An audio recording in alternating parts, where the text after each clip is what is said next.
Good afternoon, ladies and gentlemen. It's John Murray speaking here, and thanks very much for your attendance today. And good morning to those of you in Queensland, South Australia and Western Australia. Thanks very much for your time. We do appreciate it.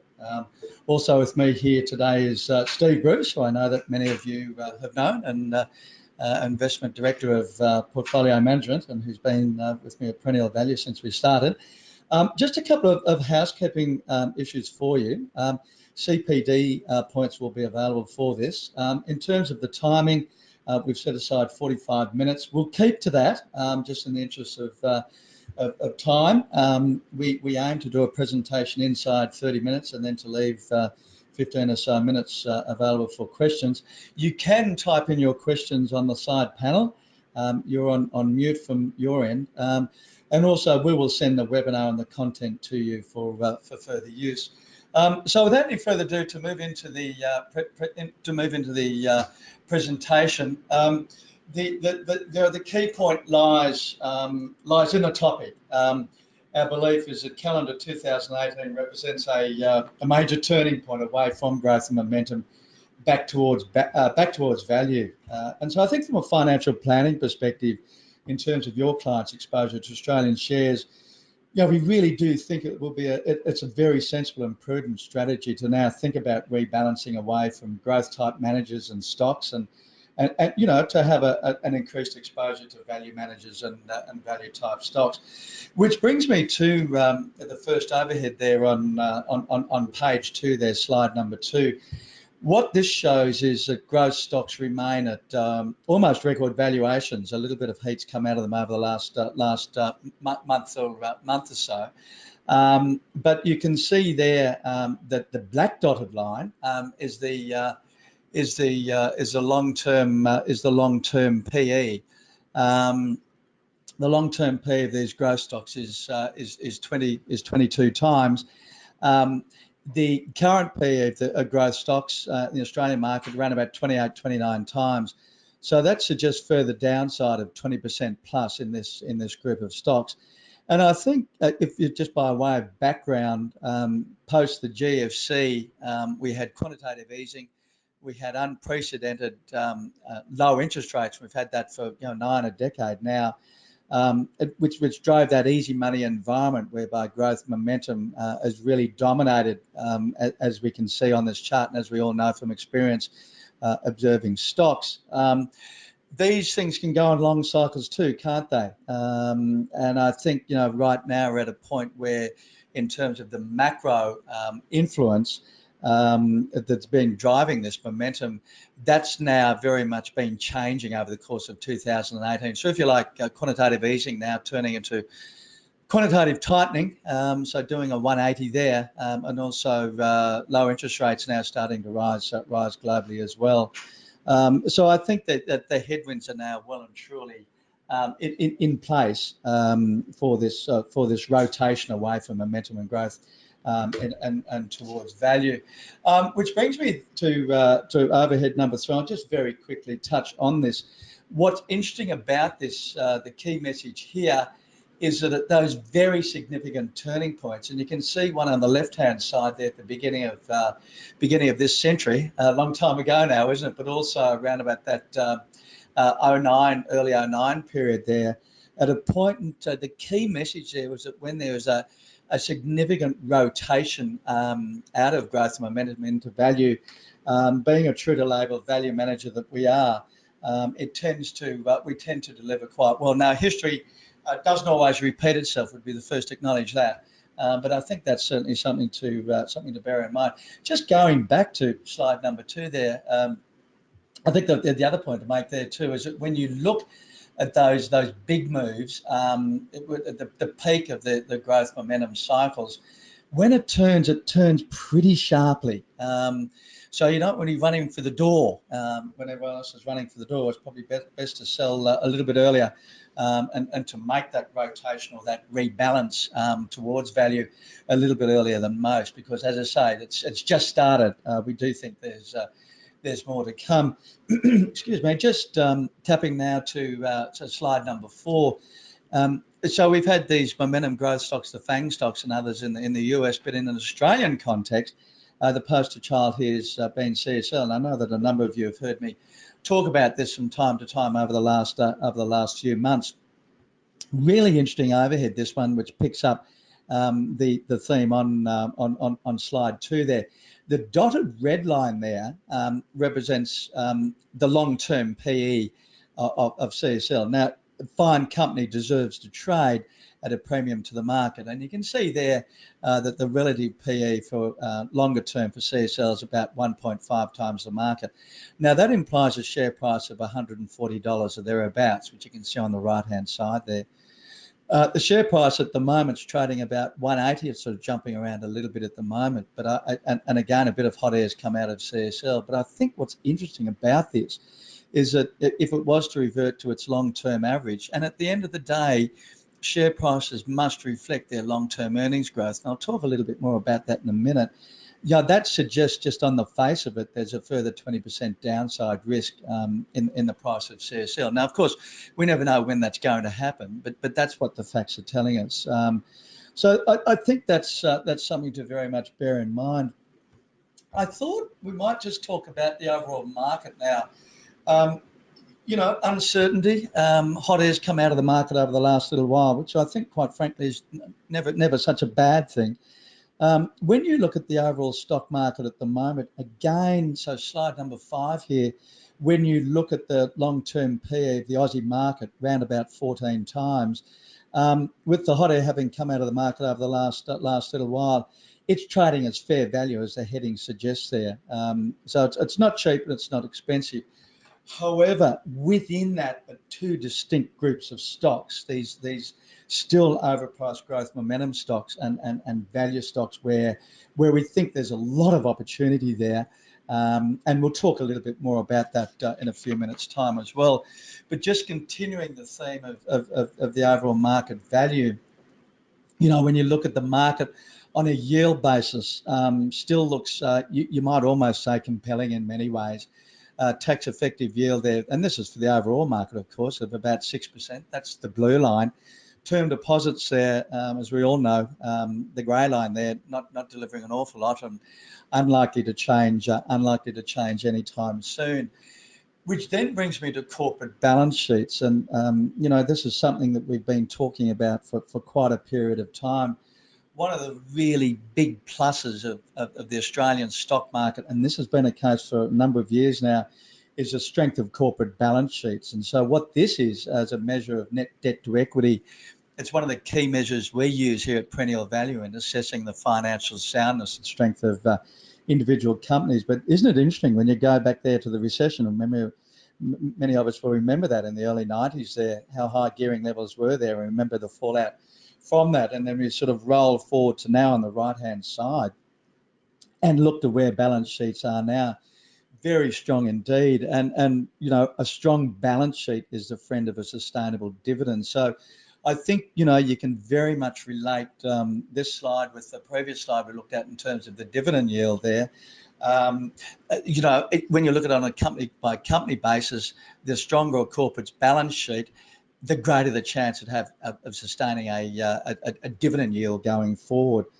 So I think there's some quite reassuring messages there in summary when you look at the overall valuation of the overall market. What we'd like to do now is just to turn to the prospects for the Australian economy. And we thought this would be very, very timely. And one of the reasons we thought this would be timely is that, certainly from your perspective at the coalface there, and certainly from your client's point of view, it seems as though, with this 24-hour news cycle, if it's not talking about the Royal Commission on the Banks, it's talking about the political uncertainty down in Canberra. And whilst there are issues, the key message we want to leave you with here is that the prospects for the Australian economy are very, very sound indeed. And so that relates to what we've just talked about in terms of strong corporate balance sheets and the valuations which are available in the stock market at the moment. So we see the Australian stock market right now, particularly in the value space, has been a very, very, if you like, valid place for investors to invest in over the longer term. So what I'll do now, and I just thought it would be worth talking about this because I think we've got some quite reassuring messages here.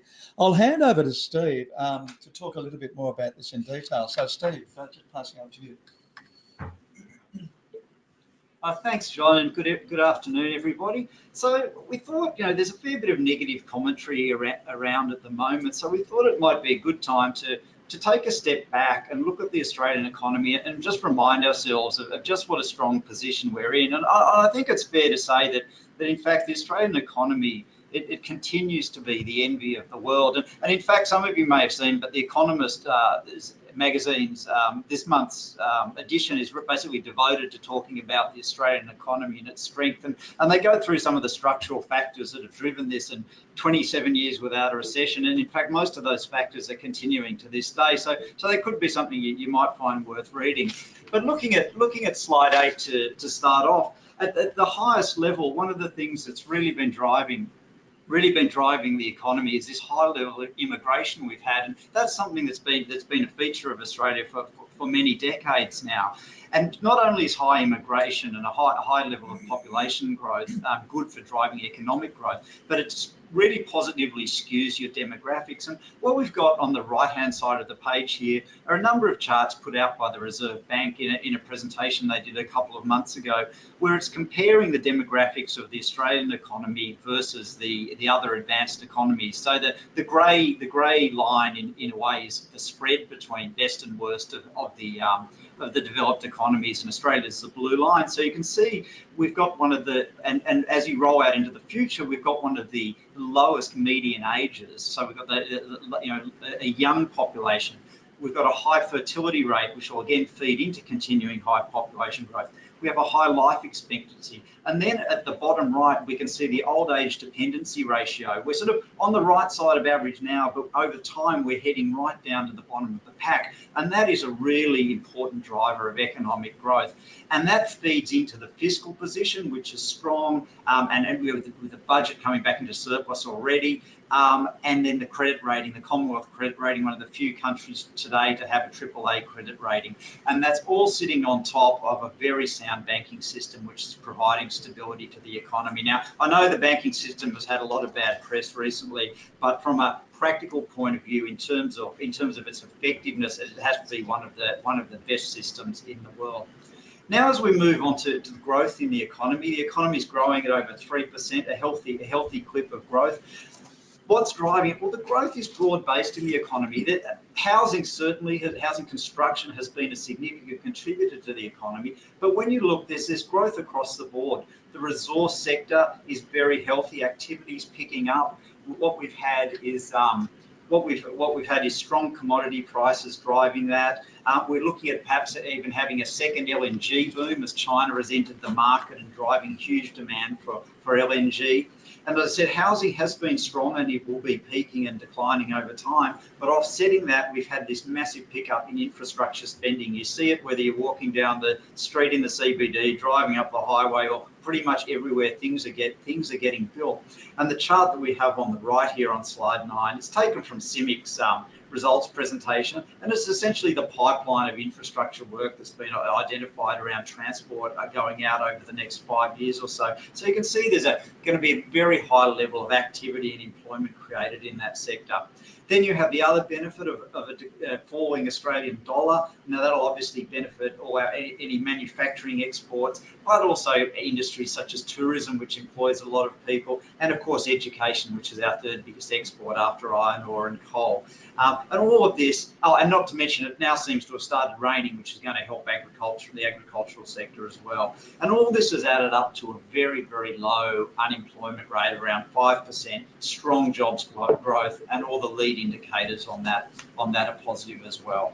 So now moving to slide 10, the housing market is something that obviously is very important and we're all interested in. So turning to that, I mean, our view is that what we're seeing at the moment is a healthy correction in the market after a period of very strong growth. And we'd make 3 or 4 key points. Firstly, prices have been rising very strongly for many years, as we all know. If we look at the chart on the top right there, again, this is RBA data. You can see since 2012, you've had high single to 10% per annum housing price growth. So the decline we're seeing is really coming off a very high level and only taking you back to where you were not very long ago. So prices are still healthy. People are still in the money on their properties. Importantly, mortgage interest rates, which are obviously critical to the housing market, they're low by historical standards, and despite what you might read, aren't really rising. If you look at the chart on the bottom left, it's tracking the standard variable interest rate. If you look in the headline rate, is the light blue line. You can see it's still actually ticking down. Then down below it, you can see the rate people are actually paying. The total of all the outstanding loans are averaging around 4.5% and ticking down, and new loans are being written at even lower than that. So we are still in an environment where interest rates are reasonable.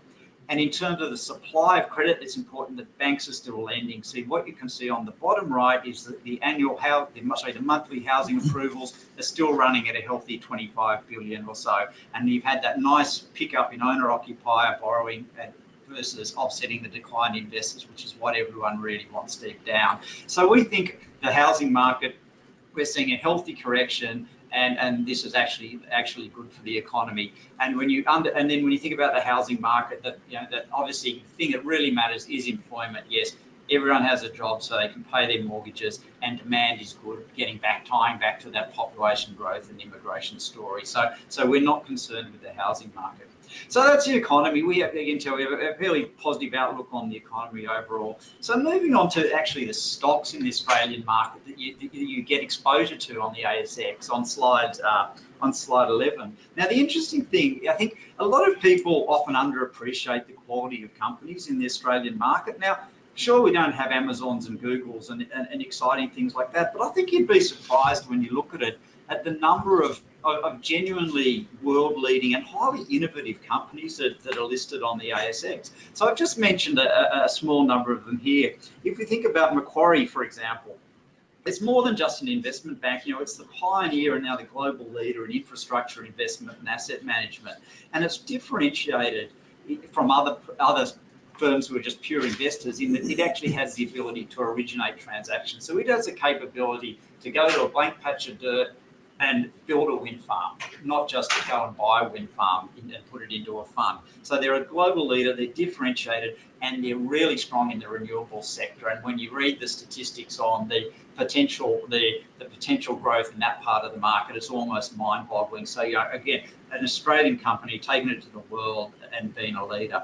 Lendlease, another one. Now, most of us in Australia, we just think of Lendlease as someone who builds apartments, and well, the apartment market's slowing down, so that's not exciting. But the reality of Lendlease is it's far more than that. It's actually one of the handful of global leading companies in doing these large-scale urban renewal projects. These are 10-year projects where they'll partner with a local government and redevelop a whole swathe, a whole part of a suburb, for example. And these are very capital efficient, long-term projects for them. And the other thing that's often missed in Lendlease is around 40% of its earnings come from its property funds management business, where it has excellent relationships with the sovereign funds who invest in this part of the market. So again, an Australian company that's doing great things on the world stage. And then finally, Amcor. I mean, packaging is not a very sexy business, but Amcor is the global leader in flexible packaging. And when you actually walk through the supermarket and look at the actual intricacy and the technology in some of the packaging of the things you're buying, you realise if you look at it, there is quite a lot of innovation there, and at their scale, they can work with the big FMCG companies and the big retailers to pursue things like having 100% recyclability of all packaging by 2025. So that's just a flavour of some of the companies you get exposure to in the Australian market. So moving on to slide 12, resources. They're definitely worth mentioning. Now, mining's hardly a new economy sort of activity, but I think it's important not to overlook the fact that mining is a highly technical and highly sophisticated activity, and our big miners, BHP and Rio, are absolute world leaders at this. We have robotic trains, driverless trucks, etc. Data analytics driving the whole process. These guys are at the cutting edge, most advanced, lowest cost operators globally. And when you look at the valuations they're trading on, low double-digit multiples of cash flow, attractive dividend yields, and very, very strong balance sheets. So we see, world-leading businesses in a supportive supply and demand environment, which are going to be returning a lot of capital to shareholders over coming years. And then finally, moving on to the banks. Now, we touched on the banks earlier on. on slide 13, the banks, of course, have had a lot of deserved bad press in recent times, but when you step back and look at the fundamentals, it is a highly functional system that's been very good for Australia for a long time. And when we think about where the banks are today, we think even though the growth outlook is really quite subdued, the relative valuations are attractive, the capital positions are strong, the funding and liquidity bases are strong, and on the back of this healthy economy that we've got, the credit environment is very benign. So we think as sentiment improves, as the Royal Commission passes, there'll be renewed interest in the banks. So with that, I will hand back to John. Thanks, Steve. So I hope there's some quite reassuring messages there just on the overall economy, and so just getting back to the key theme of where we see the opportunity in terms of shifting gears to value. Page overhead number 14 there. What we've done here is that we've just in the green there, we've just given you. I mean, we've already talked about some of these stocks. Of course, there's just a bit of a snapshot of some of the stocks in the portfolio. The forecast 3-year earnings per share growth, the PE and the gross yield, and then in red at the bottom half of that table, we've already touched on CSL, but some of the stocks that we're not holding. I think that the first point to make here is really quite interesting once you start to look at this on a sort of a stock by stock basis is in terms of the 3-year earnings per share growth. These are based on the forecast which our team of analysts do here at Perennial Value. The companies in the green there are sound earnings growth prospects over the medium term. You can see there that small snapshot of companies, which is not untypical of the overall portfolio, around about 10% per annum. Then you drop down to and I think the more surprising number is the one down the bottom there for the red companies, the average year of 12%. Now, one might have thought intuitively, given the massive growth rates of these companies in the past, that earnings per share growth forecast going forward, annualised for the next 3 years, might be somewhat higher. But in fact, it's not. In fact, you can see there's not that much difference. So when these companies were, I guess, were a fair bit smaller, they could grow a lot quicker. But they're now very big companies. What gets more interesting in the context of that, therefore, is the valuation differential between these two groups of stocks. And you can see there the average price to earnings ratio of that small snapshot of stocks there, and also the gross yield there of 5.9%. And then you contrast that down the bottom right-hand side there with the, picking up the earlier theme there, this group of stocks, trading on 30 times. Paltry yield, very paltry yield there of 2.2%. Not paying you much in the way of dividend yield along the way. And then you can see in the middle there the Perennial Value, the portfolio there, overall portfolio 13.9 times and a gross yield of 6.2%. So, a group of stocks there offering very good value indeed. But there are a couple of other points I would highlight here, and that is, the two components of total return. Companies that grow their profits over time should do two things, ideally, in our view. Number one, deliver a tax-effective dividend income stream, but secondly, their share prices should grow up over time, and that should give capital growth as well. So it's a bit of an each-way bet, and this is one of the things we like about the sort of stocks we've always invested in, that each-way bet of both dividend yields, tax-effective, and also capital growth. And that gives us some margin for safety as well. And that margin for safety, I know, is something you've heard many of you have heard me talk about before. You don't get that margin for safety in a group of stocks trading on a PE of 30 times if something goes wrong, and certainly not underpilled by that paltry yield. Probably the final point to make is that, the last few years have been frustrating the value investors' point of view, not least ourselves. But we've certainly stayed true to label because we certainly believe that these are sort of stocks that deliver over time. Then turning to page 15, what we wanted to do is just give you a bit of a sense as to portfolio positioning and key themes at the moment. We've already covered a few of these themes, so I won't go through them all in detail, but just a couple of other things to add to what Steve and I have already talked about. Mining services there. That's a sort of a theme that we've just added, folks, to the portfolio over the last 2 or 3 months. You'll see on the previous page there, we talked about Ausdrill up the top there, mining services company, good business, good value, others like Monadelphous and so forth. So What's interesting about that is sort of tapping into a bit of a theme there. The theme is that we know that global mining companies and energy companies, they've really underinvested in terms of greenfields and brownfields projects for a number of years now. They've really concentrated on giving cash back to shareholders. We all know with mining and energy companies, every day they dig something out of the ground or pull something out of the ground, their resources do deplete. So at some stage, inevitably, they've got to start reinvesting back into that. That is now starting to happen after a very long period of it not happening. And we think that over the medium term, that will benefit mining services companies. Tourism and leisure, just moving towards the right-hand side of the page there, Event Holdings, the old Amalgamated Holdings, core holding in the portfolio for many years. Hotel exposure there, Ridges Hotel Chain, Atura, QT, Greater Union Theatres, on the leisure side as well, and of course the Star and Tabcorp.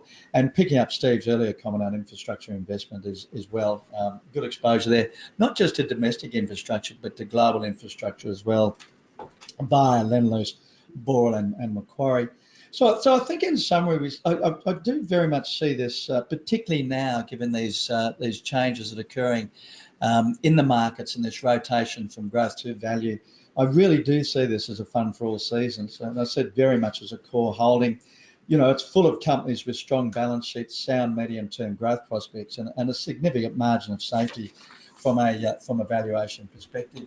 Which brings me to the conclusion. You heard Steve there talk about the Australian economic outlook. We think it's very sound and positive over the medium term, and hopefully Steve gave you some very strong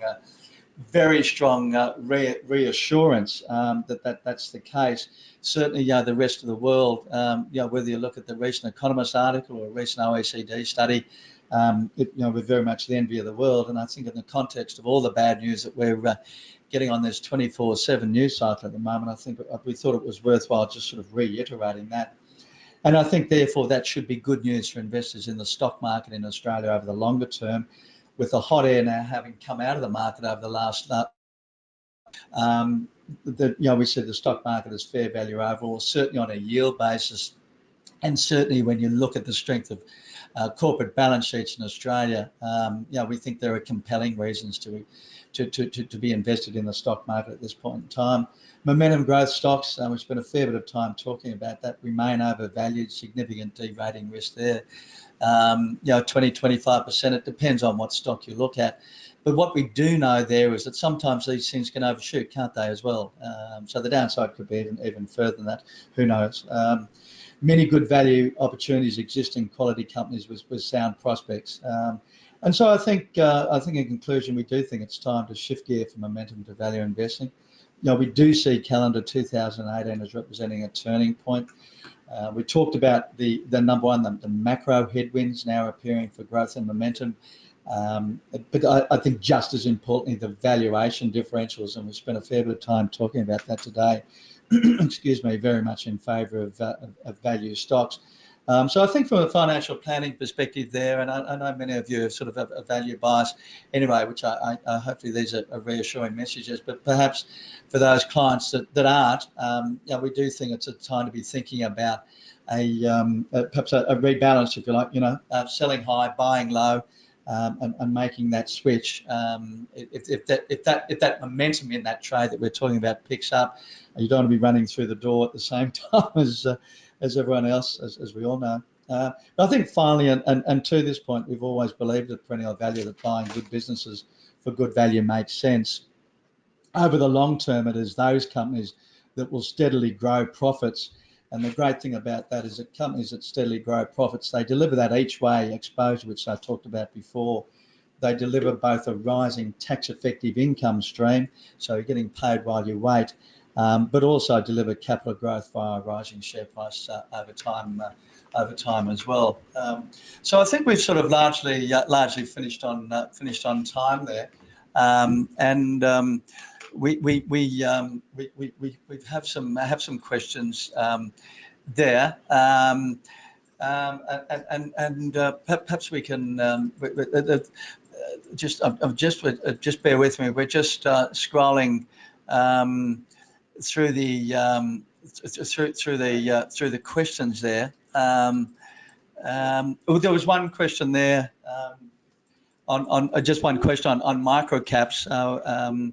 What's a long-term target there on micro caps over 10 years?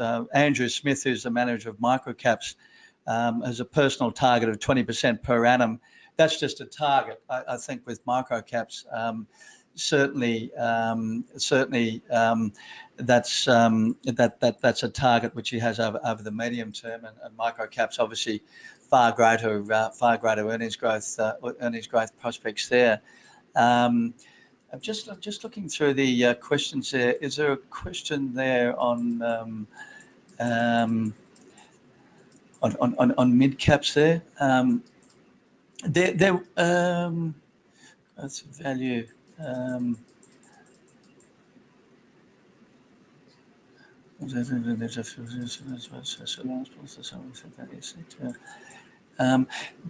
It keeps going down there, so I can see. There was a question there about there's a question there about perennial value. Staying true to label there, and not having kept up with markets over the last few years, which I think is valid in some ways. What I would say to that, and I acknowledge that we have underperformed over the last sort of 5 or so years, and on the back of this growth momentum trade, it has been unprecedented. A number of value managers have been in the same camp there. I know the likes of Perpetual and Maple Brown Abbott are in that camp as well, and certainly globally, that's been a key issue as well. But I would reiterate, I think a couple of points there. We've had the courage of our convictions to stick with what we believe works well. As I said in my closing comments there, our fundamental belief is that share prices should, over the longer term, follow companies' profits. And what we've seen with this easy money trade, which I think is now coming to an end over a number of years now, is this decoupling of share prices, whereby they've risen much higher than earnings growth. I think that game's now over. So I think selective stock picking, prudent stock picking now is now starting to re-emerge. There was another question there on the, and I should say too, just going through some of the questions here, we might not have time to get through them all, but we can certainly come back to the individuals if we don't pick up questions. I should have mentioned that in the introduction. There was just a question there of Steve, just on the housing market there, just in terms of the influence of that on the economy. But I think the summary there, Steve, is that there are there's some uncertainty there, but I don't think we think that. Do you want to just touch on that and just perhaps balance that with some of the more positive things? Yeah, I mean, I think in terms of the housing market, there are two things that matters, which drive your ability to service your loan, and that's, do you have a job and what are interest rates? And when we look at the current employment situation and the likely outlook for inflation, and then couple that with what interest rates are at the moment, and the likely trajectory with inflation being under control, we don't see a situation where you're going to have either significant unemployment or excessively high interest rates. And one of the things that's been very interesting in the whole credit discussion is that people have been concerned about the outworkings of the Royal Commission, but it's important to note that banks have been progressively tightening, under APRA's instructions, progressively tightening lending standards for nearly 3 years now. And when you listen to people speak, be it APRA, be it the RBA, be it Treasury, be it even the Deputy, the Shadow Treasurer, everybody is at absolute pains to stress that they do not want to do anything which is going to impede the flow of credit and support for the housing market. So I think the fundamentals are there, and then as I said before, you do have this strong underlying demand. So the downturn we're seeing in housing shouldn't be anything of excessive concern. You scroll down there, sorry, just on that question. There was another question here related to the Australian outlook is positive for accumulating clients. How is it for clients on pension phase where they need to draw on their capital? How long do we expect this correction to last? Steve, do you want to talk to that? I suppose obviously it's impossible to know how long a correction will last or how deep it would be, other than though we would point out that where we see the corporate earnings outlook, as we talked to before, as being reasonably healthy, and then the multiple that the market is now putting on that earnings is around the long-term average. So in a way, you could argue that the market, in average from here, you shouldn't expect there to necessarily be much more downside, but who knows? Obviously, though, from a client in a retirement point of view, and I think this is where the dividends become important. One of the obviously the key features of the Australian market and the way we run our portfolios in particular is with this emphasis on gross dividend yield. Now, the dividends in the Australian market are attractive. The market's paying a bit over a 6% pre-tax dividend yield. Our portfolios will pay a bit of a higher underlying yield than that. And given the strength of corporate balance sheets, those sort of dividend yields are sustainable. So for investors in retirement phase who are focusing on the dividend income, I think the outlook is reasonable. And what we've seen in the previous downturns is that share price moves are far more significant than the actual moves in dividend income. So your moves in dividend income in the GFC, for example, were less than half the moves in the share price. So investors who are in retirement phase and living off dividends, for example, have sort of a lot less to be worried about in that respect. A question here, Steve, on the you've been the banking analyst for a while. You talked about the banks, but there's a question here on our positioning at the moment in the portfolio itself. Yeah, we're around I think about 23% of the portfolio in the banks, which is pretty close to the overall index weight. And as I said, we think from a fundamental point of view, the banks are solid. The sentiment is obviously very negative at the moment. We think that will persist for a period, or as the Royal Commission washes through, and until people become comfortable with the housing market. So hence we don't have a strong overweight position in the sector. But within the context of a market where there are expensive bets, for example, I would rather be holding a bank than holding CSL, where there's significant downside derating risk. The banks, potentially you've got a positive re-rating to an extent, but looking at them, I mean, the forecast that we have, which is sort of similar to consensus over the next couple of years, is for very modest earnings per share growth. But if you put some modest earnings per share growth on top of an appropriate multiple, which we think they're trading at, and then add on nearly a 10% dividend yield, which we think is pretty close to sustainable, then your actual total return outcome from the sector could be quite good. There's a question there related to perennial values performance related to other value investors. We've been ahead of some, and we've been behind some. Probably the only observation I'd make there is that we've all got different styles of value investing. And I think one of the things you've always found with us is that we've stuck to what we believe works well over the longer term. One of the things we've observed over the last few years it's sort of come from talking to people who've been in the markets for a while, is that the style drift, when things are out of favour, sometimes you can sort of drift away from what you passionately believe in, and I think there's been a bit of style drift in the Aussie market. And there's definitely been style drift also in overseas markets. So I think when not all, there's no doubt about it. Having observed value managers over the years, you're not always comparing apples to apples. I think in the Aussie market, there's quite a range of value investors. Some are more on the sort of more towards the growthy end, if you like. Some are more back towards the value end, which is probably more ourselves. So it's a little bit, I think it sort of makes it a little bit difficult to compare, because you're not always comparing apples to apples. from time to time. There's another question there just on imputation and, just talking about the tax effective yield of the Aussie market going forward, and any potential implications from a Labor government getting into power and potential changes there. I'd make we can both answer, but I'd probably start off by saying I think there was a really, really interesting insight in the Wentworth by-election where the Labor Party vote actually declined. And I just can't help but think there might have been a pretty strong message in there, amongst other things, not to tamper too much with the dividend imputation system and not to tamper too much with capital gains and so forth on property, which I think is probably quite insightful from a Labor's point of view.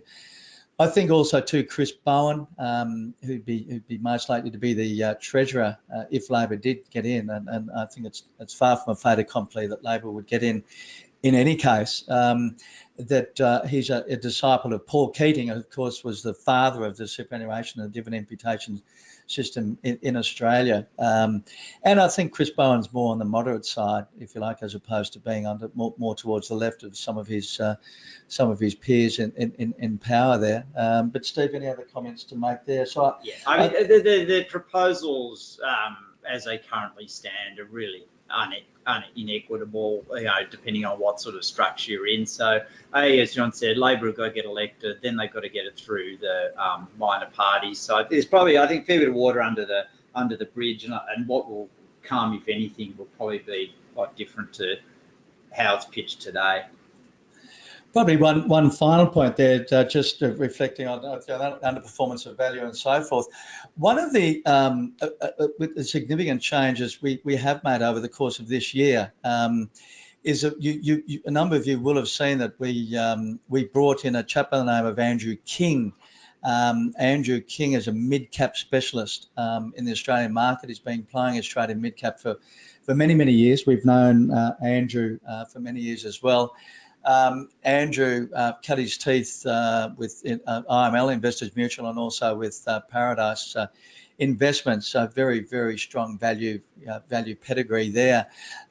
So Andrew joined us earlier this year, and what we have now is Andrew managing 20% of the portfolio. So that's something new which we've introduced into the portfolio this year, and when in fact it's been in the second half of this year, so it's very early days. We're actually quite excited about that because he brings a slightly different way of looking at value. So that just gives us a little bit more flexibility, which I think is a good thing in terms of that mid-cap area of the market. So early days, but certainly the reason we brought him on was that he's a very fine pedigree in terms of a value investor. Whilst we've always had exposure to mid-cap stocks, as you know, this has enabled us to increase our exposure there, and we think that's going to be a stronger point in terms of the portfolio mix. Earlier in the presentation there, I talked about the introduction of the mining services companies by way of example. They're down in that sort of high, mid-cap area, if you like. So I probably should have mentioned that earlier in the presentation, but we certainly see that as a positive as well. Now it's just hit 12:35 on our time at least. So I think we're bang on time there. Thanks very much everyone for your attention and for attending. It was much appreciated. Hopefully you got something out of that. Hopefully we were able to address as many questions as we can. And if there are any other questions remaining outstanding there, we'll just scroll through them and certainly come back to you. But thanks again. And thank you, everybody. And we look forward to being in touch. As I say, we'll be sending this material out to you. Okay, thank you, folks, and have a good day.